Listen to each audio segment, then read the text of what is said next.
Hello বন্ধুরা, আজকে আমরা টিচার্স ডে করতে গিয়ে এমন এমন কাণ্ড করলাম তোমরা ভাবতে পারবে না। চলো এটা শুরু থেকে বলা যাক। কথাটা হচ্ছে আজকে 12টা নাগাদ আমরা চলে এসেছিলাম স্যারদের বাড়ি সব ডেকোরেশন করার জন্য। আর মেয়েরা চলে এসেছিল রেজা বাছা করার জন্য, সবজি সাবজা রেজা করার জন্য। তো পটল রেজা করা হয়ে গেলে পটলটাকে কড়াইয়ে চাপি দেয়, কারণ পটলে ভাজি হবে। তারপর আলু বানাতে লেগে যায়, কারণ ঘুগনিও তো বানাতে হবে না।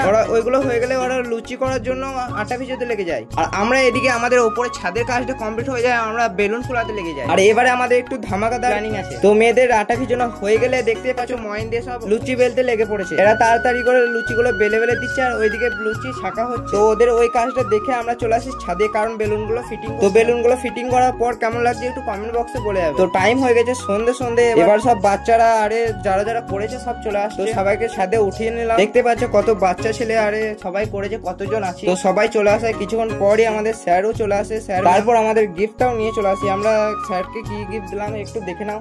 তো আমাদের এই অনুষ্ঠানটা তোমাদের কেমন লাগলো একটু কমেন্ট বক্সে বলে যাবে। তারপর কেকটা নিয়ে আসা, কেকটা কাটার পর আমরা কেকটাকে নিয়ে চলে আসি নিচেকে। সবাইকে না দিয়ে আমরা 6 জন মিলে একাই কেকটাকে সাপটে দিই। তো বাচ্চাদেরকে আমরা আগে খাইয়ে দিই, কারণ রাত হয়ে যাচ্ছে, সেই জন্য ওদেরকে খাইয়ে আবার ছাড়তেও হবে। তারপর আমরা খেয়ে এই ব্লগটা শেষ করছি। টাটা।